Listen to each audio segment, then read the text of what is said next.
जाती है। मैं विपिन जी का भी रुख कर लेता हूं। विपिन जी देखिए, अब ये चूंकि अर्थशास्त्री के तौर पर मनमोहन सिंह जी को सबसे ज्यादा याद किया जा रहा है, तो अर्थशास्त्री के तौर पर मनीष जी थे, उनसे शुरुआत हुई। अब अगर इसके राजनीतिक पहलू को भी हम लोग समझे, जिसको टच कर रहे थे अभी मनीष जी, कैसे देखते हैं? अगर आप मनमोहन सिंह जी के बारे में या उनके कॉन्ट्रीब्यूशन के बारे में कुछ कहना चाहें, या उनके राजनीतिक व्यक्तित्व को आप कैसे देखते हैं? देखिए, मुझे कई बार अवसर मिला कि मैं डॉक्टर मनमोहन सिंह जी को जाके मिलूं, उनसे बातचीत करूं, और यहाँ पर एक बात उनके बारे में जो उनको जुदा करती थी बाकियों से, देखिए जैसे अंग्रेजी की कहावत है, leader leads by an example, leader leads from the front. तो ये जरूरी नहीं है कि आप एग्रेशन दिखाएंगे तभी आपको नेता माना जाएगा।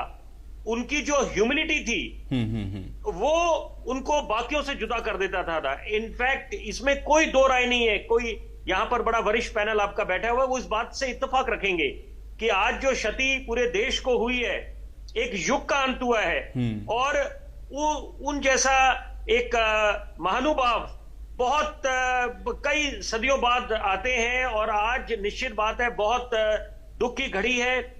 जरूरी बात यह है कि उनके कार्यकाल में, या उनका जो ये एक बड़ा डिस्टिंग्विश, बड़ा इलस्ट्रियस करियर रहा है, तो रिफॉर्म्स के लिए जाने जाते थे।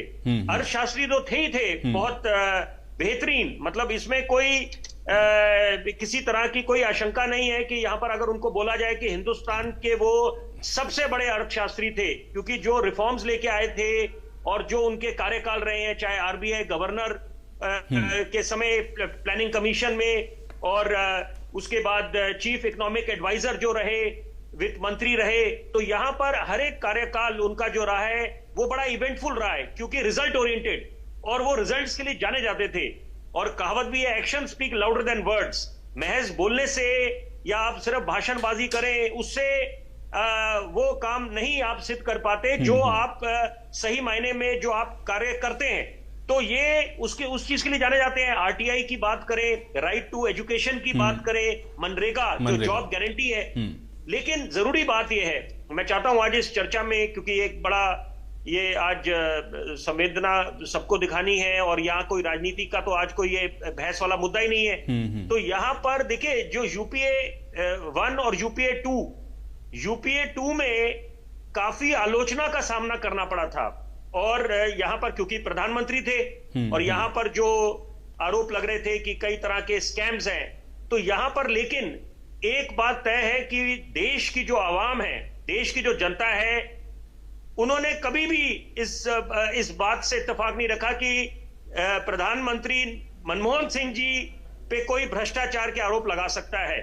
ये बात तय है, क्योंकि यहां पर उनकी जो छवि थी वो हमेशा बिल्कुल साफ सुथरी छवि, और वो जाने जाते थे कि अपने रिफॉर्म्स के लिए साथ साथ बिल्कुल स्पष्ट बात करते थे, कम बोलते थे लेकिन वो स्पष्ट होता था, बिल्कुल क्रिस्टल क्लियर।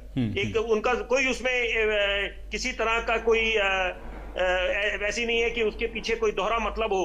और सबसे बड़ी बात है कि आज जो ये युग का अंत हुआ है, साथ साथ मैं जरूर बोलना चाहूंगा कि पहले उस दौर में जब प्लानिंग कमीशन हुआ करता था, उसके बाद नीति आयोग का गठन हुआ, तो देखिए ये रिफॉर्म्स एक आम आदमी क्या अपेक्षा करता है।